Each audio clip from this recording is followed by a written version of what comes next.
uma das introduções interessantes da poética modernista hispano-americana é a irrupção desta questão do político, que tem várias, por dizer assim, várias caras diferentes a irrupção do político.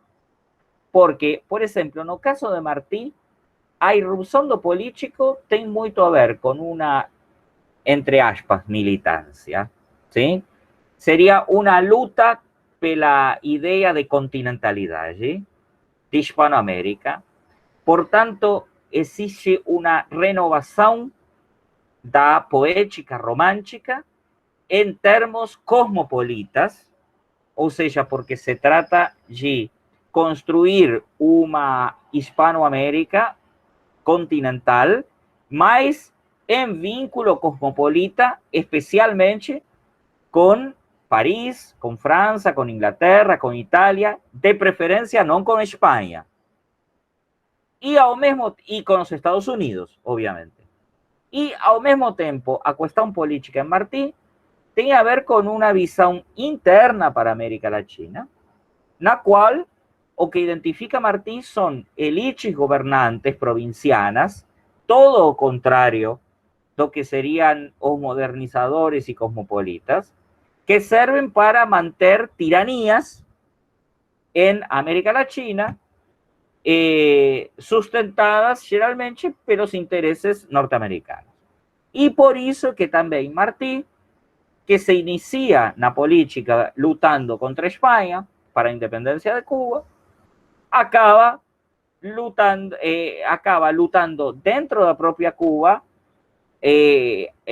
apoyado pelos Estados Unidos, porque se trata da luta de independencia de Cuba en medio de una guerra que es la guerra española norteamericana. Ahora, difícil a palavra militante, mas eu acho que efectivamente é admissível no caso de Martí. Por quê? Bom, porque evidentemente Martí é um dos heróis da Hispanoamérica, né? das revoluções de Hispanoamérica. Ou seja, que o aspecto militante de Martí no nível político é indiscutível. Ora, lembremos que Martí, y por eso os poemas de Martí têm essas características. Por exemplo, Banquete de Tiranos, mas se vocês quiserem podem procurar versos sencillos o cualquier otro tipo de poema, son bastante irregulares en relación con a forma. O que está en Martí é um espírito novo de renovação modernizadora e cosmopolita, porém, na forma poética, isto é variável e eu diria que a forma poética modernista, ou seja, a série de regras que fazem ao que seria o gosto da poética parnassiana e simbolista, não vai se manifestar em Martí. Vai se manifestar só a partir de Rubén Darío. E especificamente do livro Rubén Darío, Azul, publicado em 1888. Então, na verdade, as características formais da poesia modernista hispano-americana, a utilização de metros de versos cultos, a adjetivação, o ornamento, a recorrência a formas que afastam a poesia do que seria o universo do popular ou do massivo, ou das publicações mercantilizadas, etc. Essa estética que por vezes parece decadente, por veces ao mesmo tempo extremamente moderna e transgressora, porque está reagindo contra uma moral burguesa a través de novos sujeitos sexuais, novas substâncias como os paraísos artificiais, novas configurações da palavra escrita, que são totalmente contrárias a esa poesía romántica más popular, motorizada precisamente por los enemigos de Martí también, los tiranos provincianos de América Latina. Ese tipo de forma poética se manifiesta más a partir de Martí y es muy evidente en Lugones, en Amado Nervo, e talvez eu diria uma poeta, mulher uruguaia, que eu deixei um pouco para enviar agora, que é Delmira Agustini. Ora, nessa fase do modernismo, na fase, por dizer assim, mais estructurada en termos de poética, o sea, a partir de Rubén Darío, a parte política não acho que possa ser definida como militante. E por que estou dizendo isto? Porque o que se conserva, sim, da luta política de Martí é a vontade de uma continentalidade. Ou seja, é muito evidente o sentimento de pertencimento a Hispanoamérica dos modernistas. Y también a redes que establecen de colaboración literaria entre revistas, jornais, epistolarmente a través de cartas, a través de conferencias. De fato, esta solidificação da ideia de fazer uma literatura hispanoamericana, que de fato, como proyecto, es un proyecto político, y no en tanto es difícil dizer que un proyecto político en torno a la literatura sea militante. ¿Se entiende lo que estoy diciendo? ¿Por qué? Bom, porque al mismo tiempo que tiene un proyecto político de armar una literatura hispanoamericana, también es muy evidente a desfasagem, o divorcio dessa poética con todo o que a política masiva y a literatura masiva y a manifestaciones culturales de América Latina, porque de fato o modernismo é un tipo de poética de elites, ¿sí? Dificilmente accesible mesmo hoje para grandes contingentes políticos o más o masivos, ¿tá? Porém, sí existe una visión política en torno a la idea de abandonar las literaturas nacionales, cosmopolitizar a literatura hispanoamericana, abrir a poética hispanoamericana as novas tendencias do simbolismo e do parnasianismo francés, as novas tendências da poesía inglesa e italiana, sobre todo. Y con esas novedades, por decir así, desembarcar na España para modernizar a España, que é o que faz Rubén Darío. Rubén Darío faz questão de publicar en diversos jornales de Hispanoamérica, y cuando Rubén Darío es universalmente reconocido como o mayor poeta modernista hispanoamericano, va para España para dar conferencias, y de alguna forma Rubén Darío se transforma también en una de las figuras do comienzo do modernismo español, llamado Geração de 98. Por tanto, de alguna forma, Rubén Darío es como que leva o modernismo a España y tenta una especie de colonización ao contrario, ¿no? Como diciendo, durante séculos, todos los movimientos literarios llegaban de España para Hispanoamérica. Y a partir del modernismo, eso está en inversión. O sea, a partir del modernismo, Hispanoamérica muestra su naturaleza, su tendencia modernizadora, su tendencia cosmopolita, y leva todas esas tendencias nuevas para a antiga metrópoli, España, que está claramente en una decadencia terrible. Por eso se llama Geração de 98, porque faz referencia ao ano de 1898, que é o ano no qual España perde a última das colonias que tinha, neste caso Cuba. Esto es interesante, me parece, para dejar en claro que cuando vocês pensan no modernismo hispanoamericano, na verdade, vocês têm que pensar um pouco que Martí é como o precursor, como o antecedente do modernismo. Não é, de fato, um poeta que possa ser catalogado dentro da ideia da poética modernista hispanoamericana. é como um precursor. A partir de Martí se abren certas coisas. Entende? É um intermediário entre um romantismo decadente que já está acabando e estas novas ideias do modernismo, que poderíamos chamar modernismo, mas também poderíamos chamar, por exemplo, literatura da fin du siècle, por exemplo, literatura de fim de siglo em francês. Por quê? Bom, porque precisamente o que está em jogo aí é uma sensação muito particular que alguns autores denominam sensação de final do século. Se entende? Nós já saímos um pouco na ideia da final do século XX, né? Já estamos quase que no primeiro quarto do século XXI, mas pareceria ser que os finais dos séculos deflagram certas crises na literatura, na cultura, etc. Sei lá, uns problemas de calendários, seja lá o que for, não tem um aspecto objetivo para dizer por que no finais do século acontecem essas coisas. Mas, como toda historia humana depende da cultura y dos actos humanos y por tanto también das ideias humanas. Então parece que os humanos están siempre muy preocupados con o final do mundo, pelo menos en Occidente, cuando se acaba un século. Y eso obviamente deflagra modificaciones en la literatura, né? A propósito da coisa de militante, o que eu diría é o seguinte: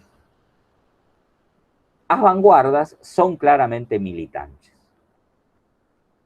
Digo, y a palabra militante es claramente aplicado a vanguarda.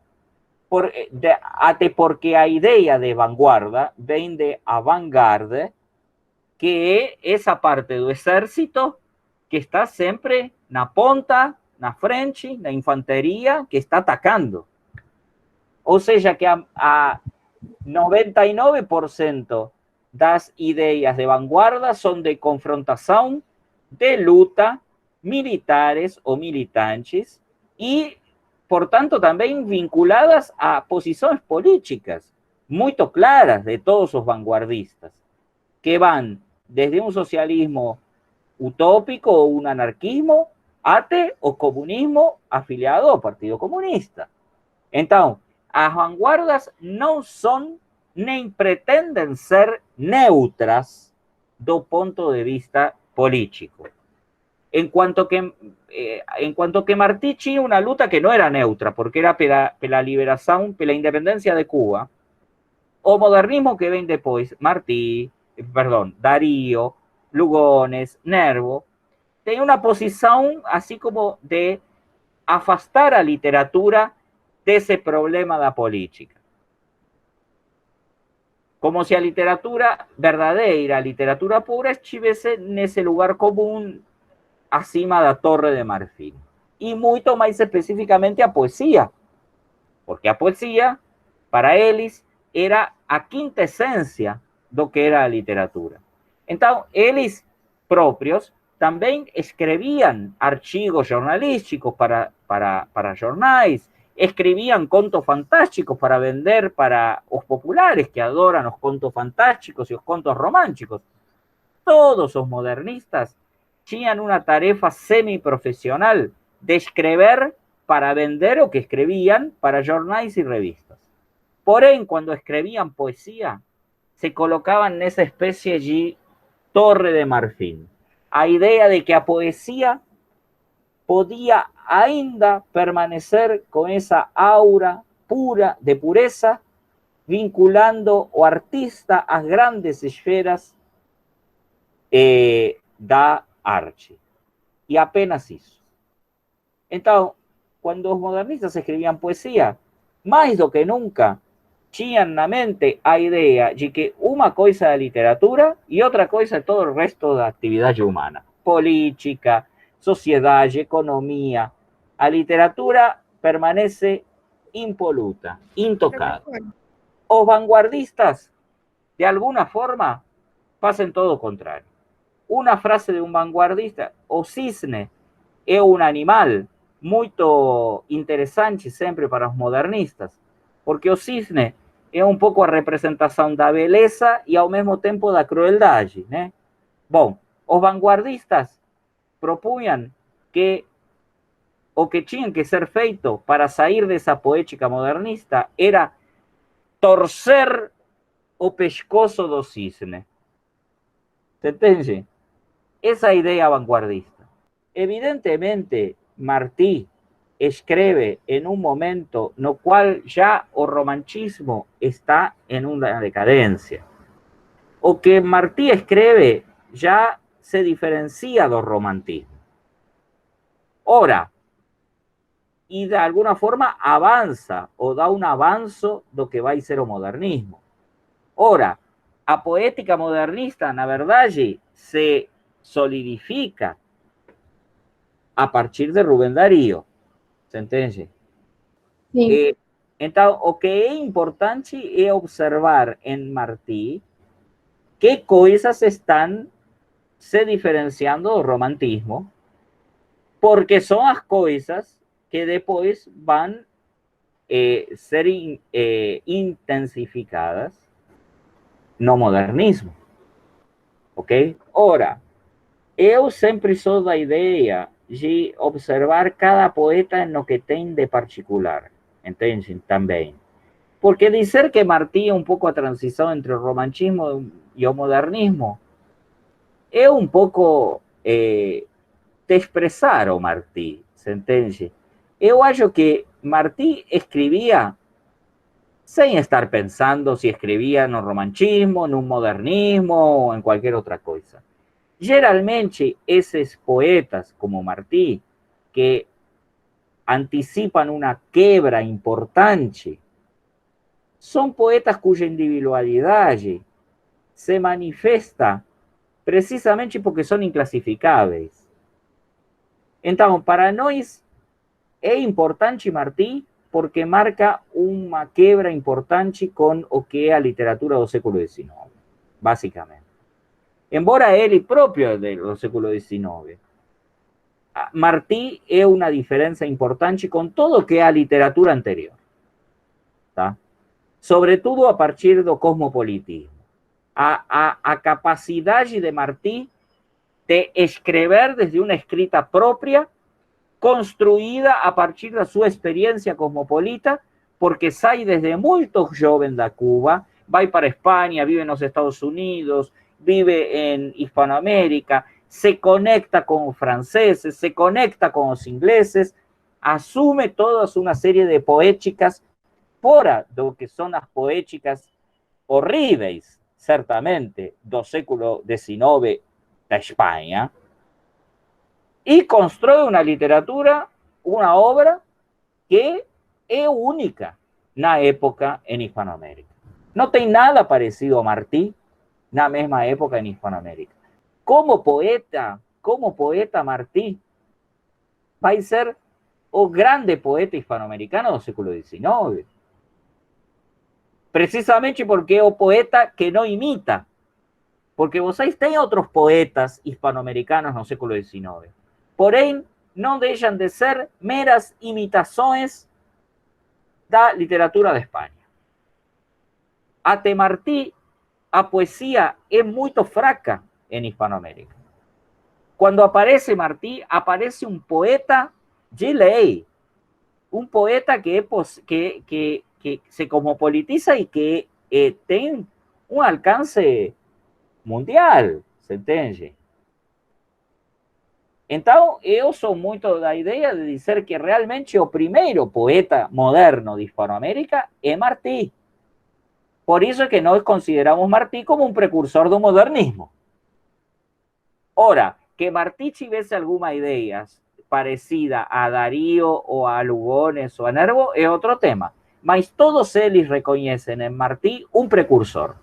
Um poeta que deu uma quebra total com o que era a poesia prévia. Que não tem nada a ver. É possível falar de um poeta hispanoamericano com José Martí. Sí. Efectivamente, não é possível dizer que esse lema, o lema da arte pela arte, o lema da pureza, seja um lema de Martí. Definitivamente não, e nisso você está certa. Tá? O que no significa que Martí, por momentos, no tivesen prestado un valor específico a forma poética, muito diferente do que era prestado durante o romantismo. Ou seja, tem uma, por dizer assim, uma heterogeneidade muito grande nos livros de Martí. Martí vai desde poemas como Banquete de Tiranos hasta poemas como Os Versos Sencillos. O sea, oscila enormemente en diferentes formas y en diferentes ideas. Entonces, para Martí, a poesía tiene un valor como poesía. Y esto es muy importante, porque no es que decir que Martí era un poeta militante, implicaría decir que para Martí a poesía era secundaria, que o que era más importante era o aspecto político, militancia, independencia de Cuba. No. Martí se reconoce como poeta. Y além disso, da un valor fundamental a poesía. Por eso escribe poemas y por eso sus versos sencillos, que son los últimos, son probablemente a obra más importante de Martí, no sentido en que consigue unir poesía y a voz social de él. Mas une poesía y a voz social no en un sentido mercenario o panfletario, o meramente militante. ¿Se entiende?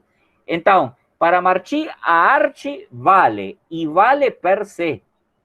O que acontece que o lema da arte pela arte no es apenas que a arte vale, es que a arte vale independientemente de cualquier otro problema. Que a arte debe ser producida con un criterio de inutilidad, de pureza absoluta y de falta de medios y de objetivos extra artísticos. Esa idea da arte pela arte es sí más próxima a forma en que los modernistas escribían. Porém, volto a decir, cuidado, porque los modernistas escribían así poesía.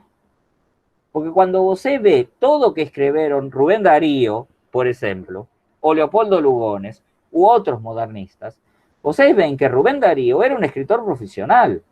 O sea, que escribía poesía na Torre de Marfim com a arte pela arte, sem nenhum meio. Y al mismo tiempo escribía un monte de artigos, contos y otros textos que no eran a arte pela arte, que eran a arte pelo dinheiro para poder vivir, porque eran escritores y jornalistas profesionales. Que el modernismo tenga idea da arte pela arte. Es un lema, es, si vocês quiserem, una actitud un poco de expresar a arte que se vende y pensar na arte pura. Porém, nenhum deles vive da arte pura.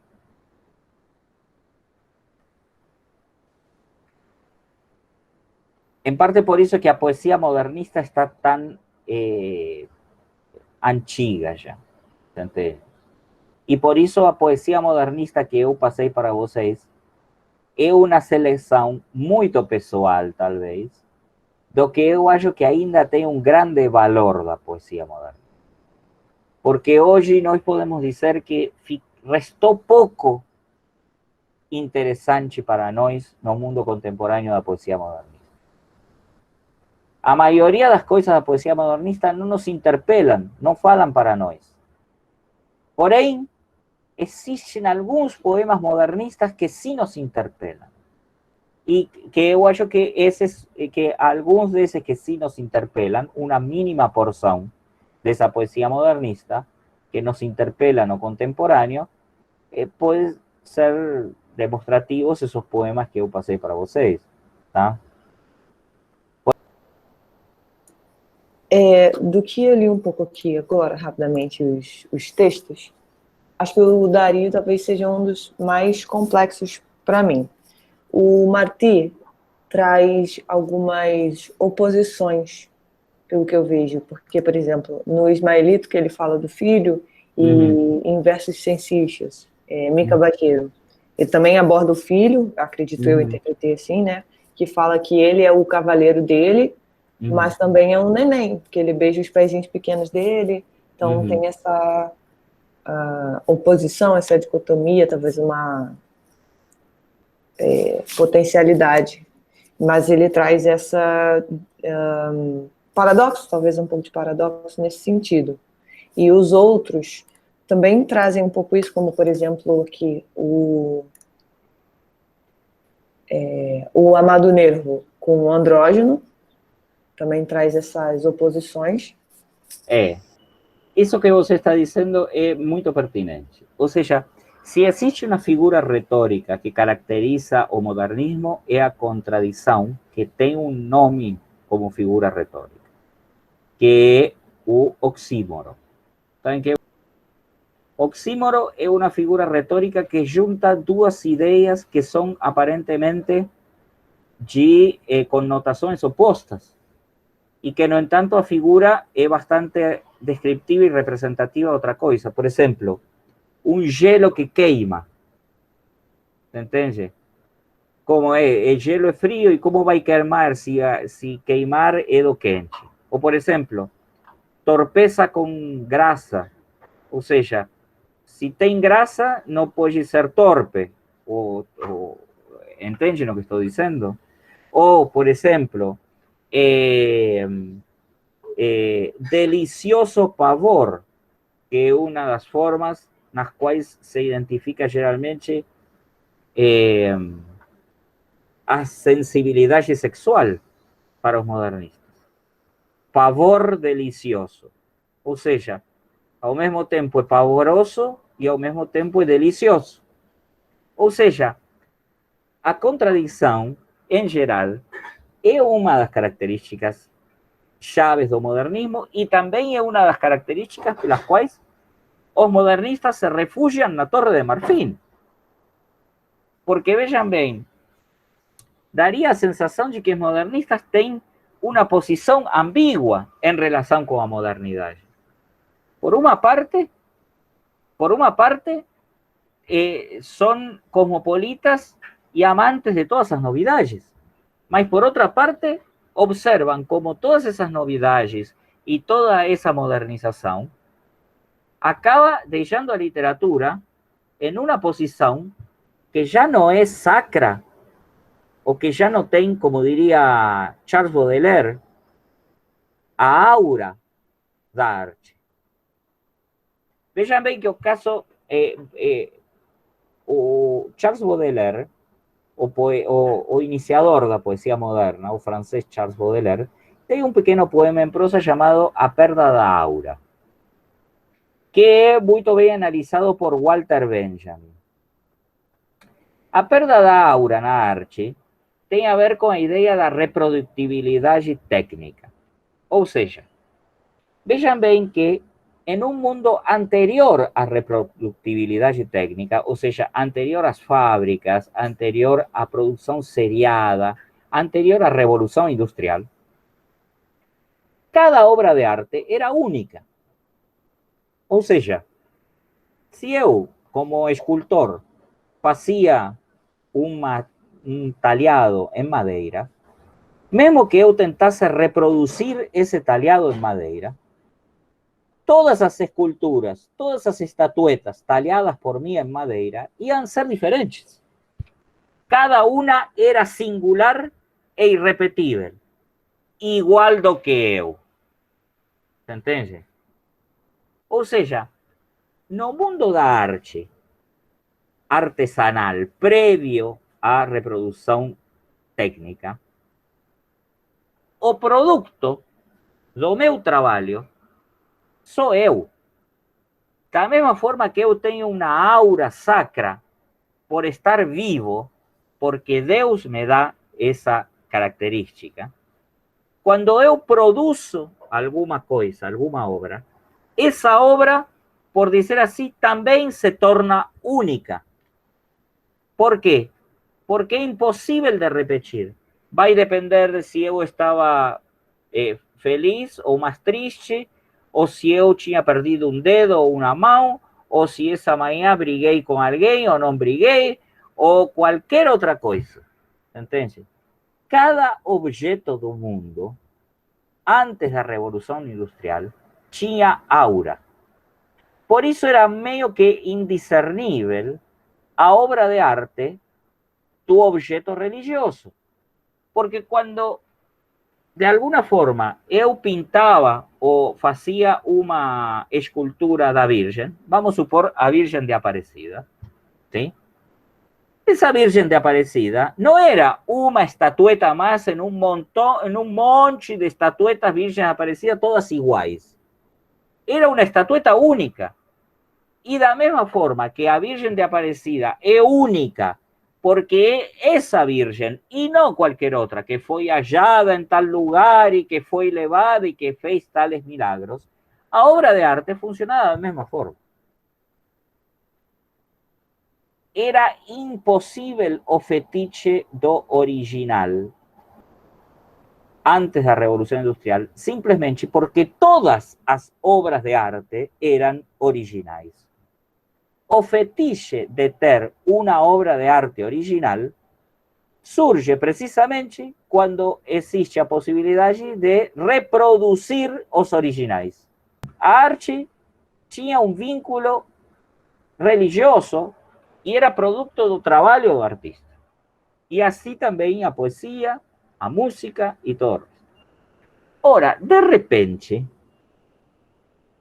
o que diz Benjamin é que, se baseando em Baudelaire, é que os meios técnicos modernos, de modernização da técnica, começam a produzir objetos em massa, começam a produzir obras de arte em massa, y no apenas modifican la producción de obras ya existentes, mas también inventan nuevas formas artísticas. Digo, por ejemplo, eu faço hoje uma estátua com uma máquina e a máquina pode reproduzir essa estátua tantas vezes ao infinito. Exatamente a mesma estátua com as mesmas modificações, sem nenhum tipo de diferença. Da mesma forma, eu tenho arte como a fotografia, ou o cinema. A fotografia, eu capto uma luz. Porém, o produto artístico, que é a fotografia no papel revelada, eu posso reproduzir ao infinito. Então, cada uma dessas cópias não tem essa aura sacra que no está en lugar nenhum na fotografía, porque na fotografía esa aura sacra estaría no óleo que observa y que dispara, o nas coisas que fican fixadas. Mesma coisa acontece com o cinema. Para que vocês entendam a revolução que significa isto na vida do cotidiano, vocês têm que pensar um pouquinho em termos de sacro, que é verdadeiramente o que acontece com o mundo. O mundo se desacraliza com a Revolução Industrial. Não apenas porque Deus já começa todo mundo a pensar que não existe, ou que morreu, ou que não se importa. Vocês podem acreditar em Deus e o mundo vai continuar sendo desacralizado. Por quê? Bom, porque os objetos produzidos pelo trabalho humano están desacralizados. Para vos entender qué es o sacro, ten que pensar en aquellas cosas que deben ser preservadas e intocadas. Esa característica de lo que es sacro, no necesariamente religioso. Si você está escribiendo con una caneta y perde a caneta, va en una librería y compra otra caneta. ¿No es verdad? Isso. E essa outra caneta que você compra talvez seja exatamente igual a que você tinha antes e não tem nenhuma diferença entre uma e outra. Porém, o que acontece se você perde seu anel de casamento? Existe no anel uma aura. Qual é a aura do anel? É esse anel. Mesmo que esse anel tenha sido reproduzido ad infinitum, através da técnica, mesmo que eu possa ter um anel exatamente igual que esse anel tem uma aura de sacralidade, porque esse anel tem poder simbólico. Está me entendendo? Esse anel é esse o anel que simboliza o casamento. E se você substituir esse anel por outro, perde poder, perde a sacralidade. Bom, todos os objetos humanos antes da Revolução Industrial eran como teu anel. Todos eran difíciles de conseguir y todos de alguna forma carregaban en mayor o en menor medida a expresión da alma única e irrepetível de quem tinha produzido esse objeto. E muito mais quando esses que produziam um objeto não produziam uma cadeira, produziam a Madonna de Michelangelo, a Pietà, o producían o David de Michelangelo, o producían a Gioconda, o producían cualquier obra de arte que está hoy en los museos. Os seres humanos temos antropológicamente a idea do sacro, entende? Todos nós temos formas de preservar coisas que não podem ser intercambiáveis. A isso se chama valorar, entende? Ora, o que acontece com a arte? A arte era o lugar no qual a sacralidade se guardava igual do que na religião. A reprodutibilidade técnica tira a aura da obra de arte. E, portanto, o artista também perde a aura. E já não é um santo, um médium ou um gênio como no romantismo. Se transforma em quê? Em um trabalhador intelectual. Por isso, no mundo moderno, na verdade, o escritor não escreve uma obra. O que faz é produzir uma obra. Tudo isto vem a conto pela explicação da contradição modernista. Ou seja, por uma parte, os modernistas estão nesse turbilhão de modernização, de novidades, de novas formas de vida, de sociabilidade, de cosmopolitismo, de cidade e tudo isso. E, ao mesmo tempo, tem a sensação de que a arte está sendo, por dizer assim, rebaixada, pisoteada, que a arte está sendo mercantilizada, que é o que faz de algo não sacro, ¿se entende? Porque precisamente quando você tem algo que não é sacro, isso que não é sacro pode ter um preço. Enquanto que quando algo é sacro, tem valor. E quando algo tem valor, não é a mesma coisa valor que preço.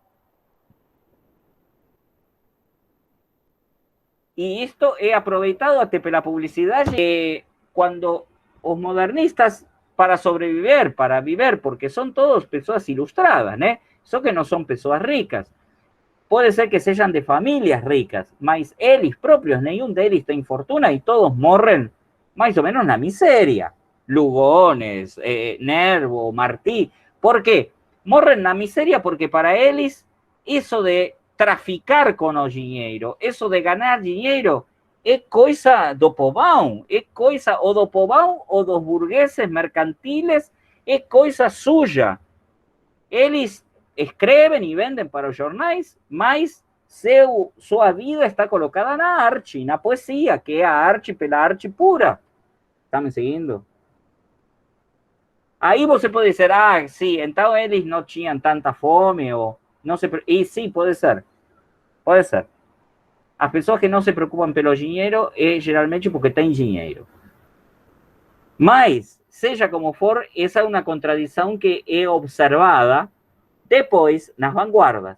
E não porque os vanguardistas sejam pessoas que não tinham dinheiro, porque ao contrário. O Oswald de Andrade, o Mário de Andrade, todos os grandes vanguardistas hispanoamericanos provían todos de grandes famílias de fazendeiros, de industriais, de pessoas que iam uma vez por ano para a Europa e voltavam. Ou seja, não tem nada a ver essa condição pessoal no que eles acreditavam ou não. O que importa é a atitude estética. o oxímoro, a contradição, é uma forma estética tipicamente do final do século XIX. E então, essas contradições que observava Gabrieli, por exemplo, em Martí, ela pode observar contradições e muito maiores em Rubén Darío, etc.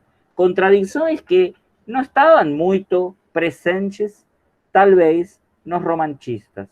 Por quê? Porque os românticos tinham esta ideia de autoafirmação do eu lírico, esta afirmação do eu. Em geral, o modernista, o eu do modernista está como em uma situação de que não sabe para onde ir. É múltiplo, ou é um eu estranho, raro, ou é um eu que se particulariza em um nós. Em outras palavras, é um eu que não consegue sair das suas contradições. E por isso o modernismo é um movimento não apenas que teve alto índice de suicídio de todos os seus autores, mas também é um tipo de poética que fica aí, fica na contemplação. Se tem algum tipo de atitude que caracteriza o modernismo, é contemplar, olhar. Enquanto que a atitude das vanguardas é agir, actuar. César Vallejo é um poeta peruano que, na verdade, seu primeiro livro de poemas, chamado Los Heraldos Negros, poderia se enquadrar, como diria Amanda, no padrão modernista. Ok? Ou seja, Vallejo começa como um poeta modernista, da mesma forma que Vicente Huidobro. E no meio caminho, a partir da década de 1920, criam uma quebra dentro da sua própria poesia, que é quase como uma quebra espiritual, né? Então, vamos ler um dos poemas de César Vallejo, chamado Los Heraldos Negros, que é um dos primeiros poemas de Vallejo, aqueles que poderiam entrar no modernismo e que, no entanto, dá para ver algumas coisas que já se modificam no modernismo. E aí vocês podem ver, diz: hay golpes en la vida tan fuertes, yo no sé, golpes como el odio de Dios, como si ante ellos la resaca de todo lo sufrido se emposara en el alma, yo no sé. Son pocos, pero son. Abren zanjas oscuras en el rostro más fiero y en el lomo más fuerte. Serán tal vez los potros de bárbaros atilas, o los heraldos negros que nos manda la muerte. Son las caídas hondas de los cristos del alma, de alguna fe adorable que el destino blasfema. Esos golpes sangrientos son las crepitaciones de algún pan que en la puerta del horno se nos quema. Y el hombre pobre, pobre, vuelve los ojos como cuando por sobre el hombro nos llama una palmada. Vuelve los ojos locos y todo lo vivido se emposa como charco de culpa en la mirada. Hay golpes en la vida tan fuertes, yo no sé. Se percebe uma espécie, se vocês quiserem, de cheiro de modernismo, né? De cheiro de nostalgia, de... Esse cheiro está presente, está claramente, é como un fedor de modernismo o de declinio, de decadencia, evidentemente, sí. Mas tem outras coisas. Quais seriam as duas partes mais modernistas do poema? Os dois quartetos do meio. São os dois quartetos melhor resolvidos do ponto de vista da métrica. Esses que começam são poucos, pero son, abren zanjas oscuras, os cristos del alma. Esses dois quartetos são claramente modernistas na métrica, nas imagens, esta ideia de Atilas, cristos del alma, etc. Eu apenas diria que é como um modernismo, se vocês quiserem, um modernismo humilde, né? Porque essa imagem tão linda do final do segundo quarteto, esta ideia de que esses golpes são como as crepitações, a crocância de um pão que na porta do forno se queima, né? Que é uma das coisas mais tristes que pode acontecer. Qualquer um que faz pão de queijo sabe disso. É como se se queimara um bebê, entende? É um modernismo não muito luxuoso, é um modernismo, se vocês quiserem, assim, meio humilde, de classe média baixa. Mas tem as outras coisas nos outros versos. Algo que é bem estranho para um poeta modernista. Este yo no sé, que es como, digo, es totalmente antipoético. O sea, yo no sé es lo mismo que poner en un poema en portugués, sei lá, como diciendo así, sei lá, no sé o qué es, no tengo palabras para explicar eso. A ver, vean bien, é como a confissão de que o poeta não tem palavras para explicar isso.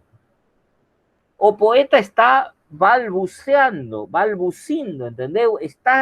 Está tentando falar e o único que sai são reticências e eu não sei. Como se o poeta não fosse essa espécie de grande atleta olímpico das palavras modernista.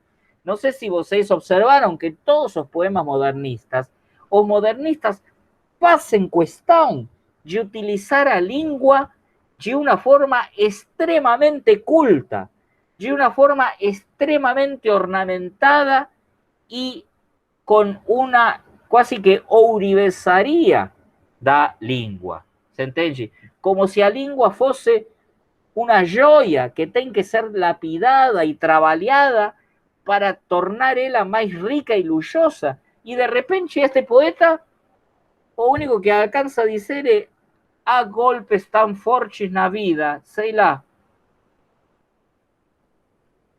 É como, por dizer así, é o lugar de un poeta que está atravesado pela contradição, mas que está a ponto de deixar a contradição. ¿Se entende? Porque já chegou nessa posição na qual pode dizer, sei lá, vai topa merda, que é o que faz a vanguarda. É uma insegurança dele, mas não em relação com isso. É uma insegurança em relação com a língua. E a gente poderia pensar uma insegurança em relação com a ideia de literatura, com a ideia de poesia. Ou seja, vejam bem que na poesia é muito importante o problema do silêncio. De fato, tem, por exemplo, o poeta Paul Celan,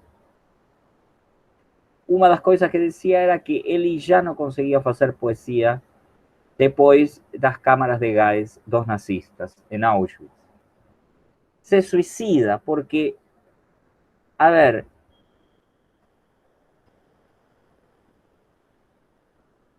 existe algo que é irreductível na poesia, que é o silêncio.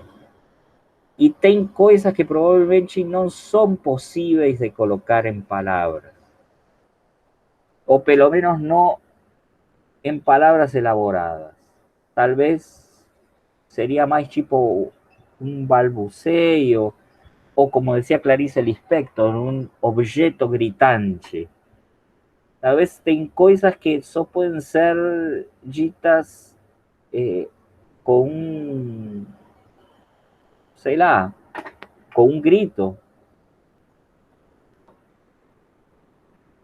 Borges sempre comentava, né, que uma das grandes coisas do Don Quixote, uma das melhores coisas do texto de Cervantes, era que com o texto você acabava aprendendo a querer, aprendendo a amar a personagem de Don Quixote, de Alonso Quijano, esse louco que saía vestido aí. Ou seja, que o leitor estabelecia uma espécie de vínculo afectivo, né, com a personagem. Que de fato é um pouco a razão de por que Don Quixote é tão famoso, né? Porque não é apenas razões literárias, é essa razão literária. E Borges observaba que Cervantes, cuando estaba escribiendo la segunda parte, o final de la segunda parte de Don Quijote, que Alonso Quijano, que es velho enloquecido, que haya que un caballero, está morrendo, y Borges observaba que no solamente o leitor se acababa sentindo amor pela personagem, mas também o próprio autor Cervantes sentia meio que amor pela personagem, e por isso, no momento mais importante da vida de um personagem, que é o momento no qual esse personagem morre, Cervantes não colocava nenhum ornamento, nem fazia nenhuma sentença bonita, nem nada disso. Decía así como simplemente, como si estuviese tentando acabar logo con esa parte del romance, decía, quiero decir que y então Alonso Quijano deu su alma. Quiero decir que se murió. Punto. Así, sin ningún tipo de preparación, ornamento, beleza, nada disso, una cosa así, elemental, casi que, casi que así sin ninguna grasa, ¿no? Digo, y dio su alma, quiero decir que se murió. Punto. Entonces, Borges observaba que eso no era una falta de capacidad y de Cervantes por usar las palabras de una forma rica, ornamentada, oculta, o hacer una grande elegía a morte de alguien. O que observaba Borges es que cuando algo es realmente muy doloroso, a gente não tem palavras para expressar essa dor. Que se vocês ouvem a uma pessoa falar muito sobre a sua dor, é melhor que vocês desconfiem. Porque essa dor é pública demais para ser verdadeiramente tão forte ou tão funda. A dor é mais parente do silêncio que das palavras. Então, o próprio Borges escreve um texto num conto que se chama O Aleph, e então uma personagem está falando de que está muito triste porque vão demolir sua casa e começa a fazer uma série de explicações sobre por que sua casa é bonita e sua casa é seu lugar e que está muito triste porque vão demolir. E aí o personagem Borges comenta, talvez esquecendo sua tristeza na melodia da sua própria voz. Como se de alguma forma eu, falando muito sobre alguma coisa, acabo deixando de lado a dor e a tristeza e estou um pouco me mostrando, ¿se entende? En una especie de Instagram da miseria. E tem um tango também que diz isso. Diz, o tango acaba de morrer a pessoa amada e no tango diz, é um tango de Gardel que diz, yo sé que ahora vendrán caras extrañas con su limosna, esmola, de alivio a mi tormento. Todo es mentira, mentira este lamento. Hoy está solo mi corazón. Como diciendo, yo estoy acá cantando y lamentándome, pero la verdad es todo mentira, porque mi corazón está solo. O sea, porque yo me puedo lamentar y cantar el lamento, pero en realidad ese lamento no puede dar cuenta de lo que estoy sintiendo. ¿Entienden lo que estoy diciendo? Este poema de Vallejo funciona en la misma línea. Sei lá.